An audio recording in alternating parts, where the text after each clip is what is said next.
Hello schoolers, कैसे हैं आप सभी। आज हम अपना चैप्टर शुरू करेंगे नंबर सिस्टम। क्या होता है नंबर सिस्टम? तो आपको उससे पहले पता होना चाहिए कि नंबर क्या होते हैं। क्या है नंबर्स, कैसे बताएंगे? बताइए, पता है आप लोगों को? तो आप भी सोचिए और तब तक मैं एक फॉर्मेट तैयार करता हूं जिससे हम नंबर सिस्टम को समझने की कोशिश करेंगे।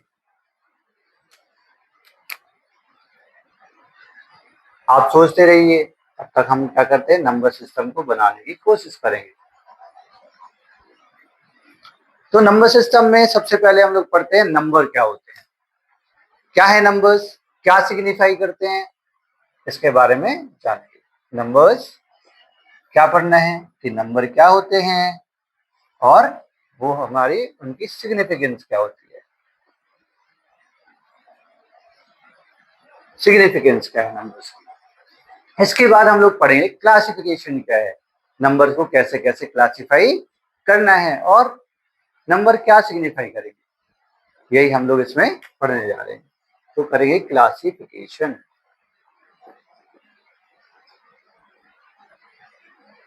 क्लासिफाई करेंगे तो नंबर हमारे पास तीन तरीके के नंबर्स होंगे। कितने नंबर्स होते हैं? तीन नंबर्स होते हैं। कौन कौन से? Real numbers. कौन से नंबर्स होते हैं? Real numbers. उसके बाद दूसरा टाइप है रेशनल, ओ सॉरी सॉरी सॉरी सॉरी, दूसरा टाइप होता है आपके पास इमेजिनरी नंबर।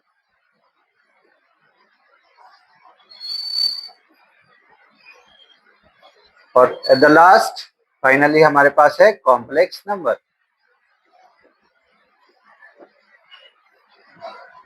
अब हम लोग जानेंगे यहाँ पे कि रियल नंबर्स क्या होते हैं, इमेजिनरी नंबर्स क्या होते हैं, कॉम्प्लेक्स नंबर क्या होते हैं, इनको कैसे हम लोग डिफाइन करें, कैसे पहचाने कि नंबर रियल है या इमेजिनरी है या कॉम्प्लेक्स है।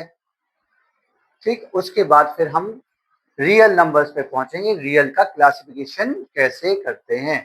तो रियल नंबर्स को हम लोग दो पार्ट्स में डिवाइड करेंगे। कितने पार्ट्स में डिवाइड करेंगे? टू पार्ट्स में। कौन कौन सा? रेशनल नंबर, इसे क्यू से रिप्रेजेंट करेंगे, और दूसरे क्या होते हैं? Irrational numbers.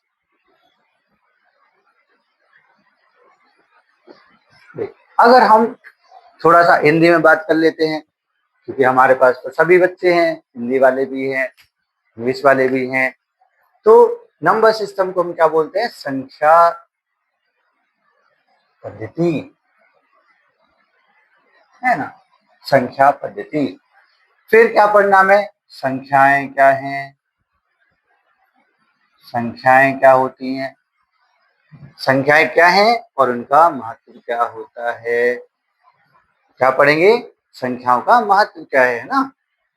फिर उनका वर्गीकरण पढ़ेंगे, संख्याओं का वर्गीकरण, क्लासिफिकेशन। फिर अगर हम क्लासिफिकेशन कर रहे हैं तो सबसे पहले रियल नंबर पढ़ेंगे कि रियल नंबर क्या होता है। तो रियल को क्या बोलेंगे? वास्तविक संख्याएं। वास्तविक के बाद क्या पढ़ेंगे? अवास्तविक संख्याएं। और अवास्तविक के बाद पढ़ेंगे मिश्रित संख्याएं। फिर रेशनल मतलब परिमेय संख्याएं। परिमेय क्या है? परिमेय के बाद हम लोग क्या पढ़ेंगे? अपरिमेय संख्याएं क्या है। फिर इनका क्लासिफिकेशन करना है कि परिमेय क्या होती हैं, अपरिमेय क्या होती हैं। ये सारे चैप्टर्स हम लोग करेंगे इस टॉपिक में छोटा सा। तो चलो फर्दर और क्लासिफिकेशन करते हैं हम लोग। नंबर सिस्टम क्या है, मतलब सिस्टम क्या होता है, क्या है सिस्टम? सिस्टम का मतलब होता है एक, क्या होता है सुमन? सिस्टम का मतलब एक तरीका, ठीक है, जिससे हम अपने नंबर्स को रिप्रेजेंट कर सकें। फिर नंबर क्या है उसमें पढ़ेंगे, क्लासिफिकेशन क्या है, क्या होते हैं, महत्व क्या है, real number, imaginary number, complex, rational और तो आपने लिख लिया होगा। इसके बाद हम लोगों को क्या करना है?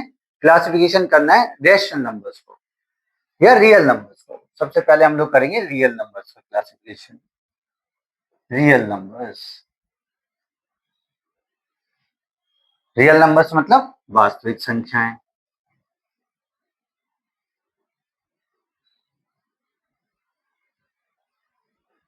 तो क्या होती हैं वास्तविक संख्याएं? अगर हम वर्गीकरण करेंगे इसका तो दो तरीके से वर्गीकरण करते हैं। कैसा देखा था आप लोगों ने?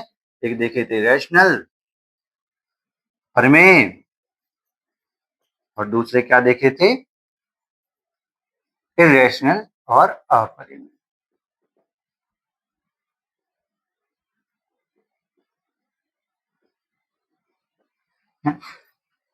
तो क्या अभी तक आपने पता किया कि नंबर्स क्या होते हैं? शायद नहीं पता कर पाए। यही तो हमें जानना है कि नंबर क्या होंगे। तो रैशनल नंबर को फिर फर्दर क्लासिफाई करेंगे हम लोग इसमें फ्रैक्शंस में, और किसमें क्लासिफाई करेंगे? इंटीजर्स में।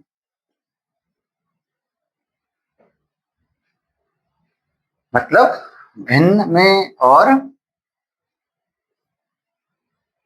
इंटीजर्स मतलब क्या हो गया? पूर्णांक को, पूर्णांक। अब फिर इनका भी क्लासिफिकेशन है कि फ्रैक्शन क्या होंगे, इंटीजर्स क्या होंगे। फ्रैक्शन को फिर हम क्लासिफाई करेंगे फर्दर फर्दर। कौन कौन से फ्रैक्शन होते हैं? जैसे कि हो गया आपके पास like fraction, unlike fraction, proper fraction, improper fraction, mixed fraction, continuous fraction.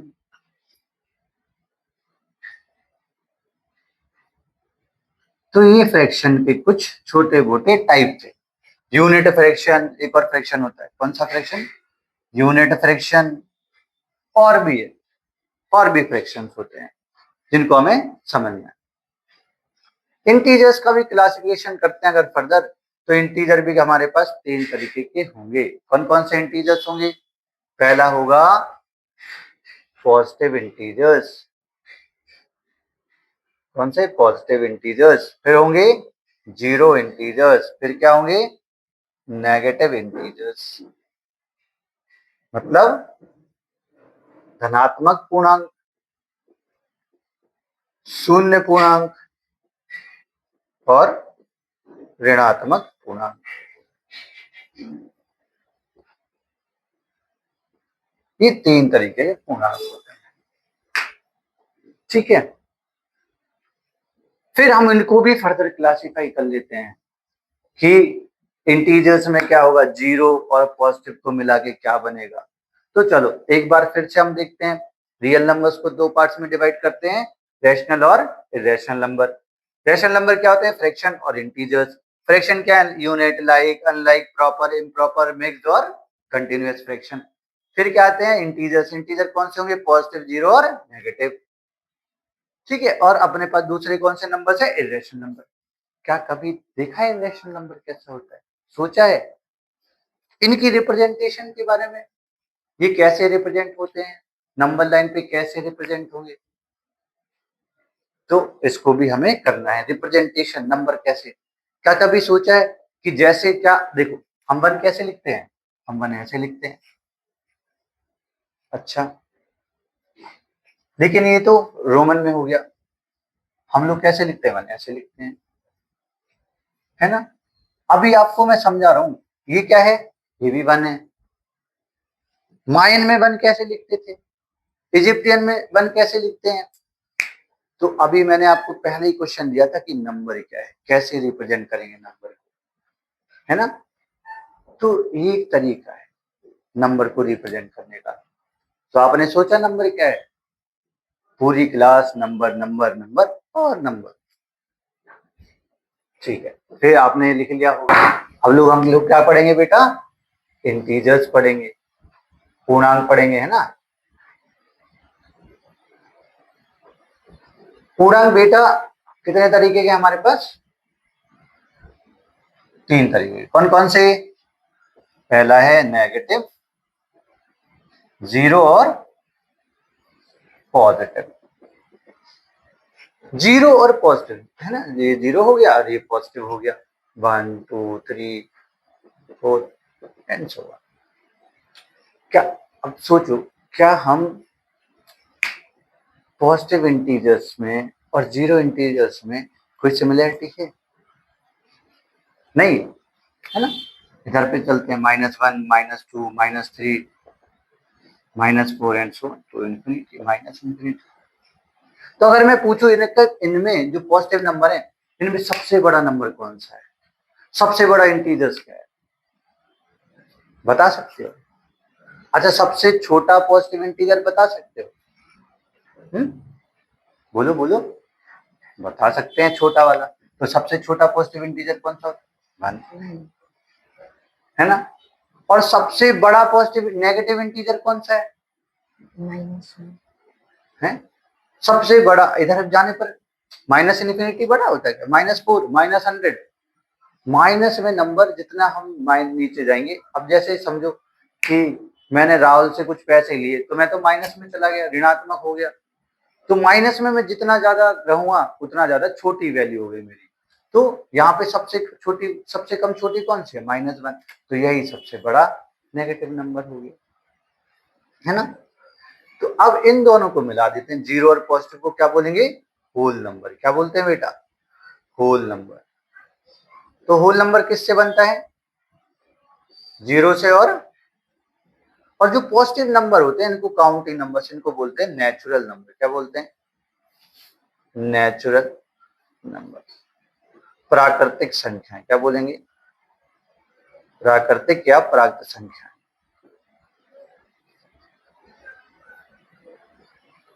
Whole number को पूर्ण संख्याएं। क्या बोलेंगे? पूर्ण संख्याएं। अब जो हमारे पास नेचुरल नंबर हैं, इनको भी हम बहुत क्लासिफाई करेंगे, और इनका क्लासिफिकेशन जानना बहुत जरूरी है। इवन क्या होते हैं, ऑड क्या होते हैं, सम क्या है, विषम क्या है, भाज्य क्या है, अभाज्य क्या है, तभी आप क्या कर पाओगे? रिप्रेजेंट कर पाओगे नंबर को। नंबर के रिप्रेजेंटेशन के लिए हमें ये आना चाहिए कि रेशनल क्या होते हैं, इरेशनल क्या होते हैं, और बेसिकली नेचुरल क्या है। नेचुरल नंबर्स को रिप्रेजेंट करना आना चाहिए। अब हम लोग चलेंगे नेचुरल नंबर के क्लासिफिकेशन पे।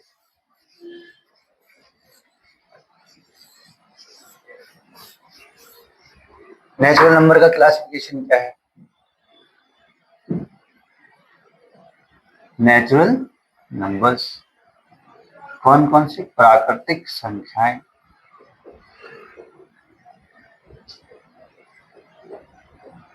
तो कौन सा नंबर है अपने पास? सबसे पहले इवन नंबर, है ना। बचपन में पढ़े होंगे सम संख्याएं, जो 2 से डिवाइड हो जाती है, ऐसे कुछ पढ़ा था, जो 2 से डिवाइड हो जाती है। फिर ऑड नंबर, विषम संख्याएं।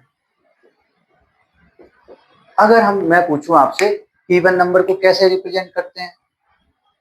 कैसे रिप्रेजेंट करोगे इवन नंबर को? कोई फॉर्मूला है आपके पास? ऑड नंबर को कैसे रिप्रेजेंट करोगे? उसका कोई फॉर्मूला है? तो वो फॉर्मूले हम लोग जानने की कोशिश करेंगे। रिप्रेजेंटेशन क्या होगा? इवन ऑड हो गया। अब हम लोग पढ़ेंगे प्राइम नंबर क्या होंगे। प्राइम के बाद हम लोग पढ़ेंगे, प्राइम को क्या बोलेंगे? अभाज्य संख्या। अभाज्य के बाद हम लोग प्राइम के बाद क्या होगा? Composite number. कंपोजिट मतलब भाज्य संख्या। फिर हम लोग क्या पढ़ेंगे? को प्राइम नंबर। को प्राइम क्या हो जाएगा? सह अभाज्य संख्या।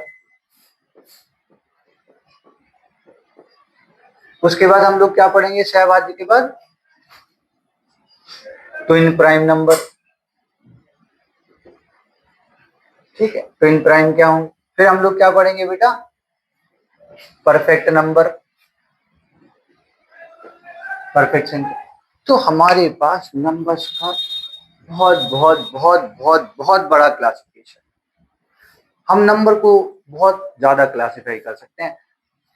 इसके बाद ये तो हो गया नंबर्स क्या हैं, नंबर्स का क्लासिफिकेशन कैसे होता है। अब नंबर्स का रिप्रेजेंटेशन कैसे होगा? कभी नंबर्स को रिप्रेजेंट किया है? तो नंबर का रिप्रेजेंटेशन, अच्छा बताओ।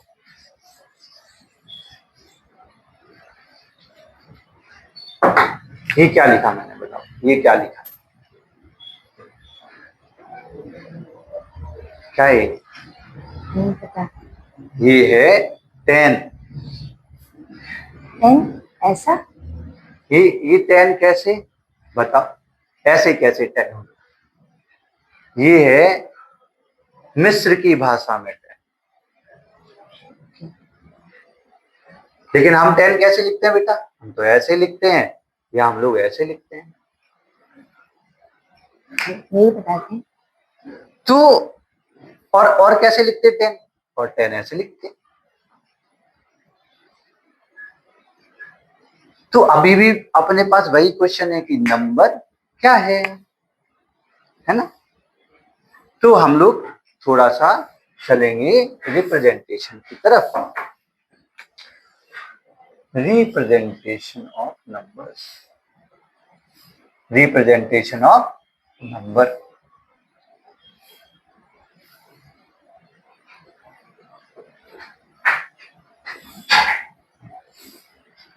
संख्याओं का निरूपण, क्या पढ़ेंगे? संख्याओं का निरूपण। तो संख्याओं को हम दो तरीके से दिखा सकते हैं। कैसे? एक तो पी बाई क्यू के फॉर्मेट में, तीन तरीके से, और दूसरा डेसिमल फॉर्मेट में, है ना, दशमलव में। और किस में दिखा सकते हैं? पी बाई क्यू के फॉर्म में दिखा देंगे नंबर्स को।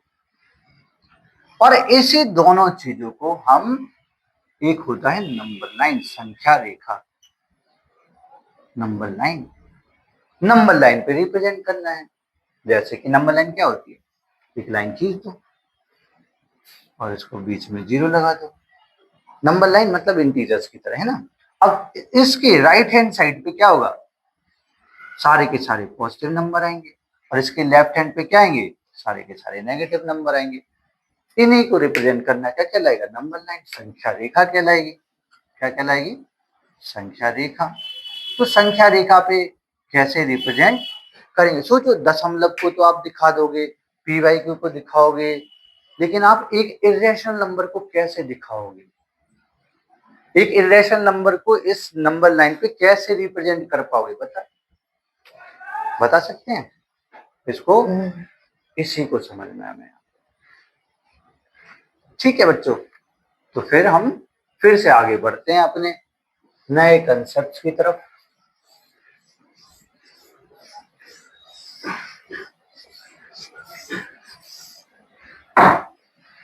फिर कंसेप्ट क्या आएगा हमारे पास? अंक गणित की आधारभूत प्रमेय। भूत है बेटा, ये नाम में भूत आ गया, आधारभूत, है ना, आधारभूत प्रमेय, है ना। क्या बोलते हैं इसको? आधारभूत मतलब फंडामेंटल। ये आधार का क्या है? इसके बिना कुछ नहीं, है ना। फंडामेंटल थ्योरम ऑफ क्या? अंकगणित, अरिथमेटिक। अरिथमेटिक। स्पेलिंग क्या होगी? A R I T H, फिर M E T I C, arithmetic, fundamental theorem of arithmetic. क्या है ये? इसकी एप्लीकेशन क्या है? अब इसको जानने के लिए हमें दो कोर कंसेप्ट समझने पड़ेंगे, है ना। और यहाँ पे कोर कंसेप्ट क्या आएंगे आपके पास? मेन चीजें जो आएंगी वो आएंगी प्राइम फैक्टराइजेशन,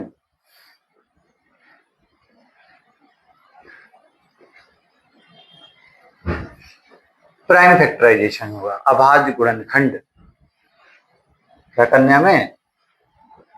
अभाज्य गुणनखंड।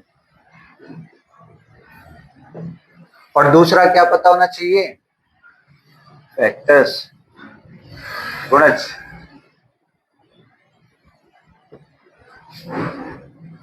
ये पता होना चाहिए। एक एप्लीकेशन है नंबर्स की। जब नंबर्स पता होंगे तभी हम अप्लाई कर पाएंगे। जब आप पूरा पार्ट पढ़ लोगे, क्लासिफाई कर लोगे नंबर को, तब हम इस थ्योरम को अप्लाई करेंगे, तब हम इसको समझेंगे। इसके बाद एक और एप्लीकेशन है जो हमें दो एप्लीकेशन और है जो हमें पढ़नी है। अगली जो एप्लीकेशन है उसको हम लोग कहते हैं इररेशनैलिटी। मतलब हमने इर्रेशनल नंबर पढ़ेंगे। जब इर्रेशनल नंबर जो है क्या है वो तो पढ़ लेंगे, पर आप कैसे प्रूव करोगे कि कोई नंबर इर्रेशनल है या होता है? कैसे? हमें क्या प्रूव करना पड़ेगा? प्रूव करो। क्या प्रूव करो? कि मैं क्या ऐसा क्यों, ये नंबर ऐसा क्यों है, ये प्रूव करना है। नंबर ऐसा क्यों है, ये नंबर इरेशनल क्यों है, ये प्रूव करना है। तो इसको क्या बोला जाएगा? इरेशनलिटी। और ये क्वेश्चन पेपर में लिखा रहता है। आप बस आओ और छीन दो, आओ और लिख दो, छाप दो सब कुछ। तो इरेशनलिटी का क्वेश्चन 100% पेपर में है, आता ही आता है। चाहे मैं 100% की गारंटी दूं, चाहे 200% की गारंटी दूं, मेरी गारंटी पे तो कुछ नहीं है। और एक जो फाइनल जो एप्लीकेशन है इस चैप्टर की वो है एलसीएम एंड एचसीएफ। एलसीएम और एचसीएफ मतलब लासा और मासा। मासा और लासा, और लासा और मासा मतलब लघुत्तम समापवर्तक और महत्तम समापवर्तक, लीस्ट कॉमन मल्टीपल और हाईएस्ट कॉमन फैक्टर। ये इसकी एप्लीकेशन है। अब इसमें हमें क्या करना है? इसमें हमें पहले तो इनका कंसेप्ट ही समझ लेंगे कि एलसीएम एचसीएफ क्या होते हैं, ठीक है। फिर मेथड पढ़ लेंगे कि एलसीएम कैसे फाइंड आउट करें। बहुत सारे लोग अलग अलग तरीके से कराते हैं, मेरा अपना अलग मेथड होगा, है ना। तो मेथड क्या होगा, और मेथड के बाद हम लोग करेंगे इसकी एप्लीकेशन। और एप्लीकेशन से पहले एक चीज और है कि नंबर्स और एचसीएफ एलसीएम में रिलेशन क्या है। रिलेशन से ये हमारा इस चैप्टर का बेसिक्स होगा, तब आप इस चैप्टर को समझोगे कि आपको क्लियर होगा।